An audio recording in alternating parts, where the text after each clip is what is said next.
Olá, sejam muito bem-vindos a mais um episódio do ReumaCast, o podcast da Sociedade Paulista de Reumatologia. E esse, sendo o primeiro do ano, eu quero aproveitar para comemorar com vocês o ano de 2025, que começa muito bem representado por esse tema super inovador, que é a telemedicina e o que a Reumato precisa saber.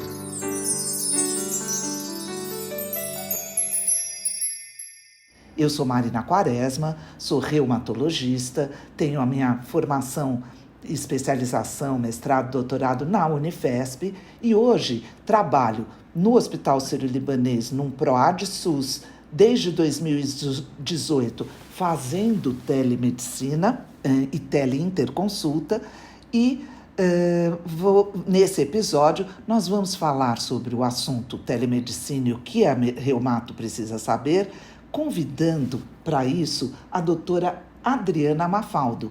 A doutora Adriana, formada na USP, atualmente está em Natal, Rio Grande do Norte, e em Fortaleza, num centro de terapia assistida e no centro de pesquisa clínica. Olá, Adriana. Tudo bem, Marina. Um prazer receber o convite da Sociedade Paulista de Reumatologia. Parabenizo também pela escolha de um tema tão relevante à nossa prática clínica. Eu realmente sou uma entusiasta desse tema. Em 2017, já no Congresso Americano de Reumato, já havia uma aula sobre telemedicina para o atendimento no Alasca, devido aos isolamentos geográficos. Então, aquele tema me chamou a atenção, porque em um outro contexto, o Brasil é continental. E aí, Marina, a gente também tem os isolamentos geográficos, temos dificuldade de acesso, a população de dificuldade de acesso, ou por baixa renda, ou por não ter especialistas. Você sabe que somos poucos no país e não estamos tão bem distribuídos. A grande maioria fica nas capitais, em grandes cidades. Então, a prevalência das doenças reumáticas é muito alta, né? Chega a acometer 5% da população brasileira. O número de reumatologistas não atende e o acesso é difícil. Então, nesse contexto nosso hoje, nacional, eu vejo a telemedicina como uma grande oportunidade de um trabalho, de um acesso e de a gente expandir. E me conta um pouco sobre como foi essa sua entrada na telemedicina. Você me falou do que chama a sua atenção, mas certamente alguma coisa fez com que você se direcionasse e conseguisse entender melhor e ficar tão fascinada pelo tema. Conta para nós. De fato, essa palestra me abriu os olhos para novas possibilidades. Estava muito longe ainda de termos uma legislação, isso foi lá em 2017. Em 2018, o Einstein promoveu um curso, foi uma imersão de um dia inteiro, com várias palestras muito esclarecedoras, projetos que estavam iniciando ainda, tanto no SUS quanto na rede privada, mas vários palestrantes trouxeram suas experiências, aquilo foi enriquecedor. Neste momento, nós tivemos visita às salas de atendimento de tele do Einstein, uma visita guiada. Então, aquele contexto me deu a possibilidade de expandir.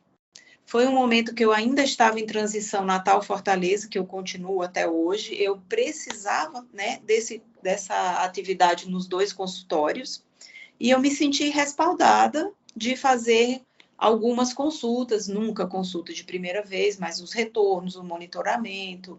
Para enriquecer esse momento aí, nesse curso do Einstein, eu conheci uma equipe, a L2D, telemedicina, eles estavam fundando. Já havia no corpo clínico deles cardio, endócrino, dermato, e eu fui a primeira reumatologista da equipe.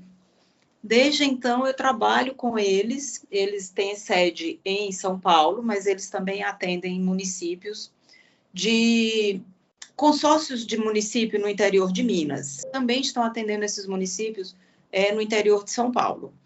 Então, foi realmente uma grande escola, foi a L2D para mim, porque não há um protocolo ainda hoje, a gente tem que contar com a nossa experiência clínica, com o nosso exame físico, a gente tem que contar com toda a tecnologia que eles oferecem, mas muito com o nosso feeling de reumatologista, de ver paciente grave e com doença sistêmica. Quando a pandemia chegou, Nessa época, eu estava como professora substituta na Universidade Federal aqui do Rio Grande do Norte, em Natal, e optou-se por não interromper o curso de graduação. E a minha função era semiologia reumatológica. Então, nós tivemos que também desenvolver a educação via telereumato para conseguir que esses alunos conseguissem ter algum conhecimento de propedêutica, aulas teóricas, aulas práticas, e conseguimos vários pacientes voluntários, especialmente, Marina, aqueles que tinham doenças com deformidades clássicas, que tinham uma semiologia mais rica, e também os que quisessem se expor à câmera para 40 alunos. Então, também foi uma outra vivência. E desde então, as plataformas digitais realmente fazem parte da minha prática clínica.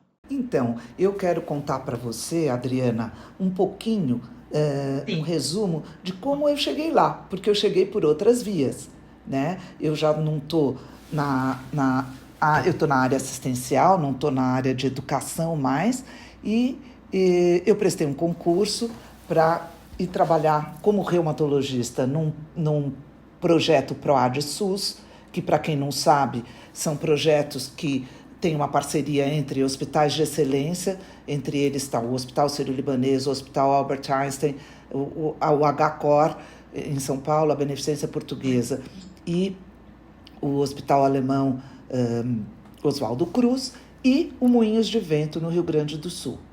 E esses hospitais fazem parceria com o Ministério da Saúde com a intenção de melhorar a qualidade do atendimento do SUS, tanto na área de gestão como na área assistencial. E foi na área assistencial que eu entrei, conheci a telemedicina e fiquei apaixonada. Hoje eu trabalho num projeto que chama Telenordeste, e a gente faz teleconsulta e teleinterconsulta. Eu comecei em 2018 fazendo teleinterconsulta sem conhecer nada do assunto de telemedicina. E foi na prática clínica que eu aprendi muitas dessas coisas.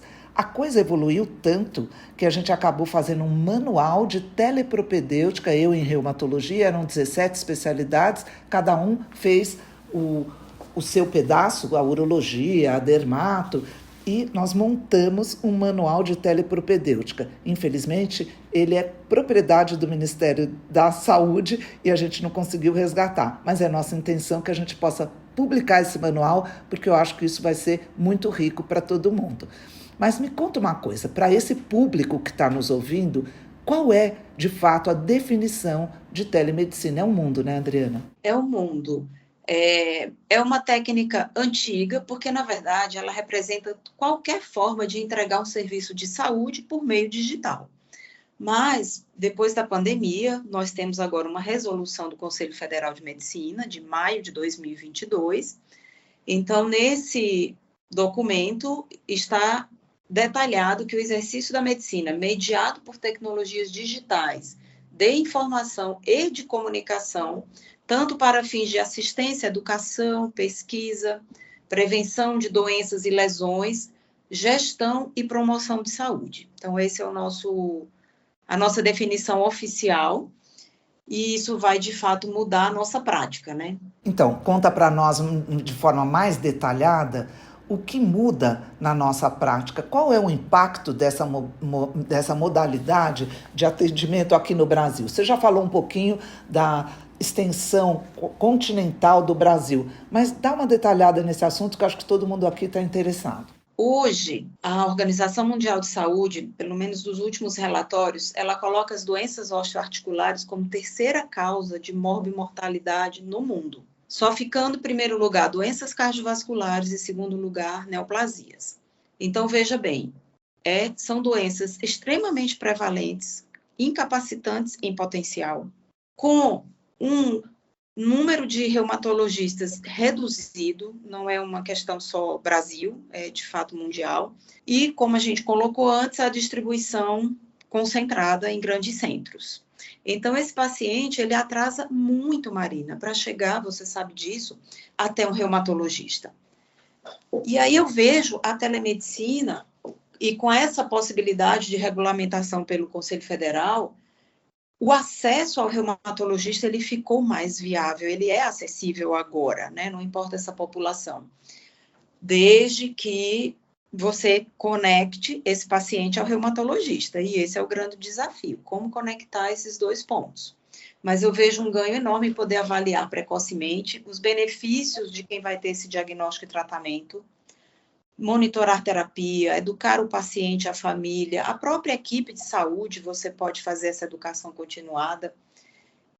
E eu até destaquei recentemente, fiz uma revisão sobre isso, mas em 2014, a própria USP tem um artigo dirigido para doenças reumáticas, mostrando que lideraram as concessões de benefícios na Previdência Social. Então, assim, o impacto é muito grande de você não tratar esse paciente precoce e adequadamente, né? Então, hoje, os auxílios doença representam quase 20% das doenças relacionadas à osteomuscular, e basicamente 13% das aposentadorias por invalidez.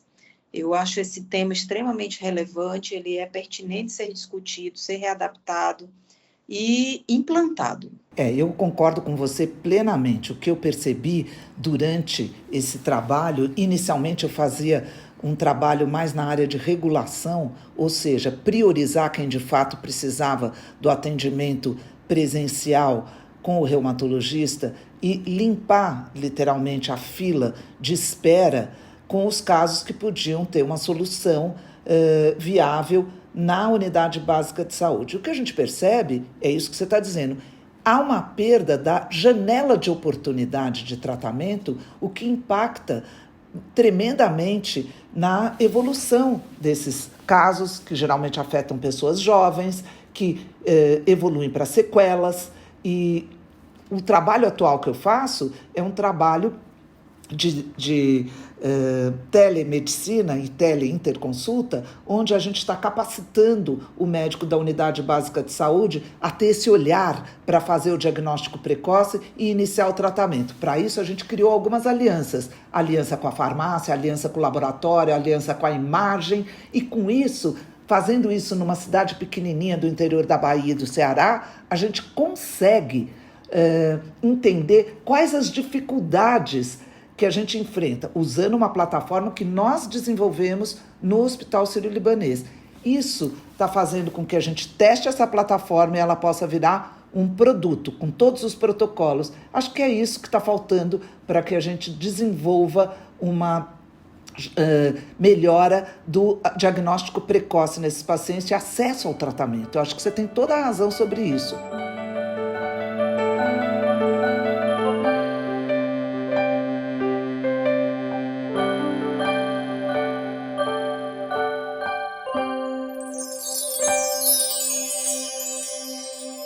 Então, Adriana, acho que nesse contexto todo que a gente coloca, o que você entende e que conhece sobre pré-requisito para exercer a telemedicina pela legislação atual?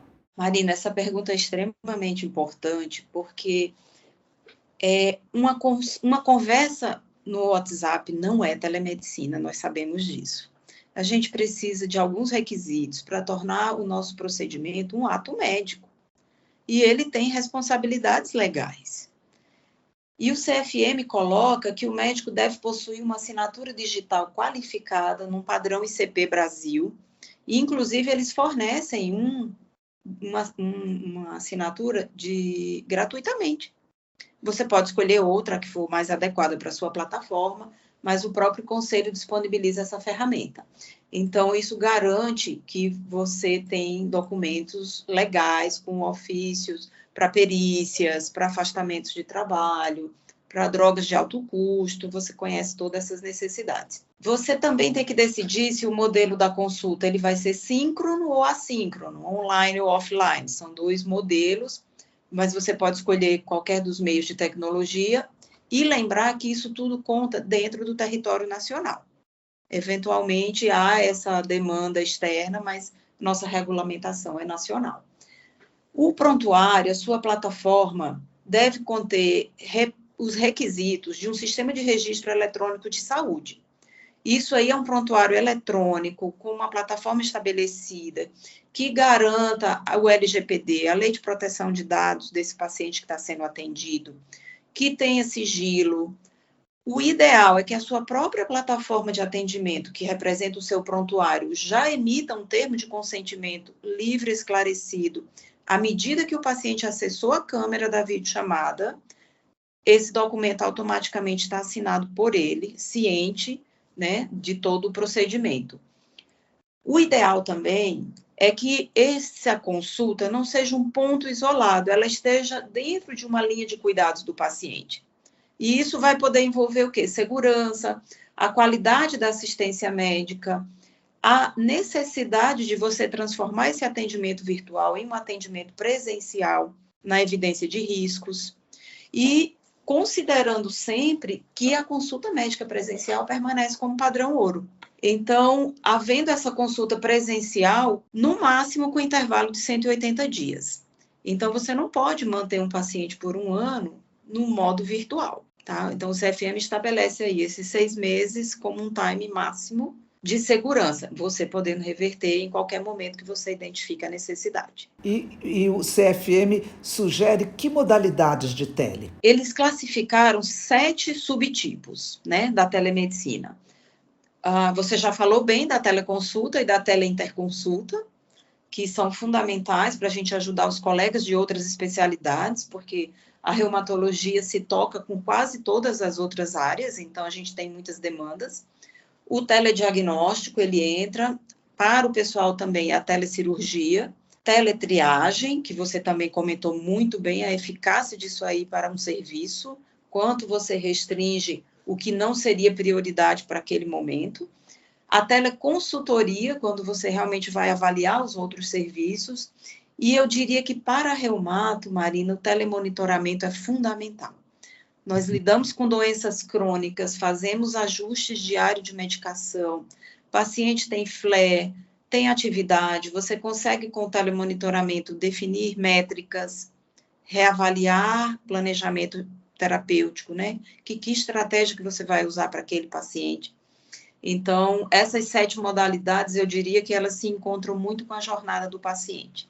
Eu concordo com você e concordo com o que foi estabelecido e venho utilizando, era um feeling meu que essas coisas tinham que acontecer e eu venho utilizando isso na prática. Gente, é muito interessante ver como cada uma dessas modalidades exerce um impacto incrível na outra ponta, tanto com o paciente, como com o colega e como o sistema. Quer dizer, como você organiza o sistema para que a gente consiga, vamos dizer assim, coordenar prioridades e ajudar quem está na unidade básica a tratar o paciente que pode ser acolhido na unidade básica. E no setor privado, que tanto eu como você praticamos e usamos telemedicina, a gente tem que tomar cuidado, porque há muita possibilidade do paciente achar que porque é por tele, ele pode estar num bar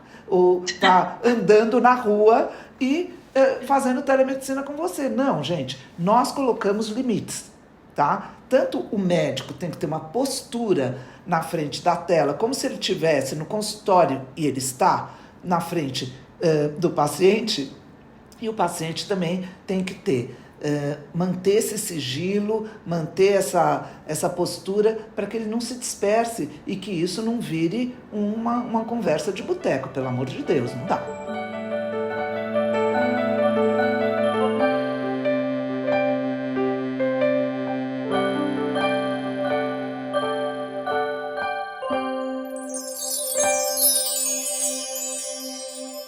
Adriana, com tantas possibilidades, quais seriam os desafios do momento? Conta para nós. Eu considero que a gente tem 4 desafios principais.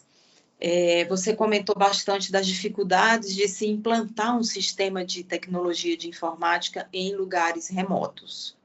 Então, eu diria que esse sistema de TI é um desafio inicial para que você pudesse iniciar um projeto.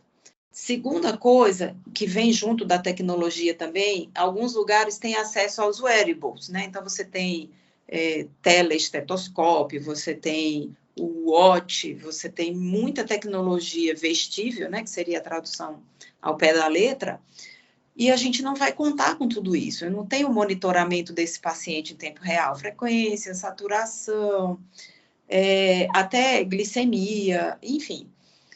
Um eletrocardiograma, que você também poderia mandar um registro, para ajudar tudo que você não vai poder completar só com o exame físico manual, que você não vai fazer a semiologia reumatológica que nós estamos acostumadas ao modelo padrão. Então, nesse grupo de tecnologia, fica o desafio pelo custo, pela própria rede, né, a internet disponível naqueles locais remotos, e pessoas que operem os sistemas. Então, de fato, a gente segue. Falando de novo do sigilo e da LGPD, é fundamental que esse sistema seja regulado para isso, não é um sistema aberto, é uma consulta médica, e o apresentador ser bem treinado. Esse é um desafio grande que você pode vencer com a educação do programa de saúde da família, por exemplo, os enfermeiros, quem vai participar da entrevista médica. Dá para a gente treinar o médico da unidade básica nas nossas manobras, na nossa propedêutica. Então, esse desafio do apresentador treinado, eu diria que ele é uma realidade, mas é viável de ser resolvido.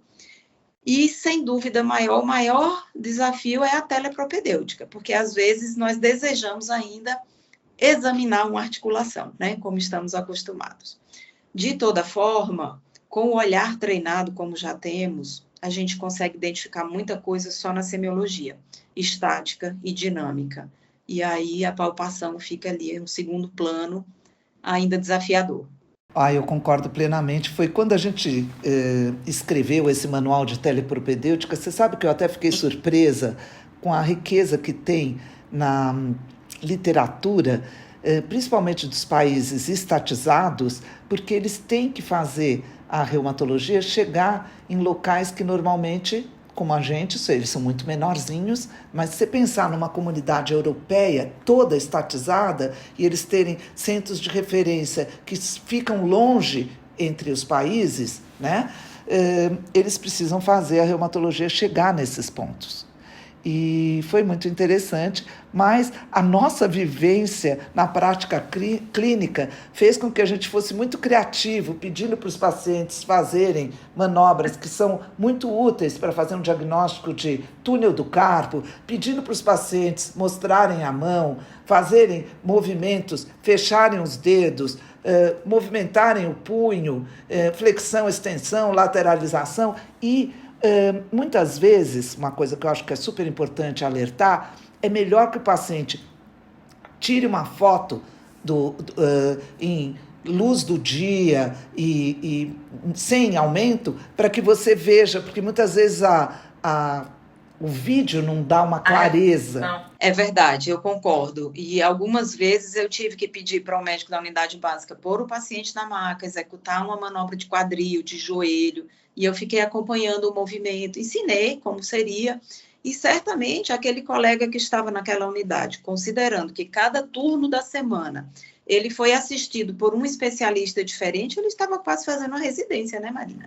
Sem dúvida nenhuma, acho que a telemedicina tem dessas coisas surpreendentes. Exato, ao longo do ano, acompanhando aquela equipe de saúde, eu vi o crescimento. Então, é uma questão de amadurecer mesmo no tema, treinamento, investir, né, nessa equipe de saúde. E quais são as perspectivas que você vê para a telemedicina como modalidade aqui no Brasil? Você acha que nós estamos engatinhando ou você acha que nós já estamos andando numa velocidade mais de cruzeiro? Expandimos bastante, anda rápido.